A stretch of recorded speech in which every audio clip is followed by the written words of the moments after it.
కిడ్నీలో రాళ్ళు కరగాలన్నా, కిడ్నీలో రాళ్ళు పడిపోవాలన్నా 5 లీటర్ల మంచినీళ్ళు త్రాగితే మంచిదని అందరూ చెప్తారు. ఆ నీళ్ళని పగలు త్రాగినప్పుడు ఈ లాభం ఎక్కువగా రాదు. ఉదయం పూట త్రాగితే ఎక్కువగా వస్తుంది. ఎందుకంటే ఉదయం పూటే యూరిన్ బాగా ఎక్కువ వచ్చేసేది మనకి. కాబట్టి ఉదయం లేచిన వెంటనే లీటర్‌న్నర నీళ్లు ఒకసారి 5, 6 నిమిషాల వ్యవధిలో త్రాగేసే ప్రయత్నం చేయండి. ఆ నీరంతా బ్లడ్‌లోకి వెళ్ళి గంటలో యూరిన్ బాగా రావటం, ధారగా రావటం చేయటం జరుగుతుంది. దాని ద్వారా స్టోన్స్ కదలటం, కరగటం కూడా జరుగుతాయి.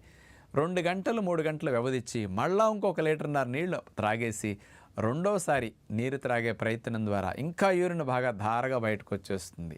కాబట్టి ఉదయం పూట లేచిన దగ్గర నుంచి 8, 9 వరకు 3 లీటర్ల నీటిని ఇట్లా 2 సార్లుగా త్రాగటం వల్ల కిడ్నీలో స్టోన్స్ కదులుతాయి. కిడ్నీలో స్టోన్స్ చిన్నవైతే పడిపోతాయి కూడా.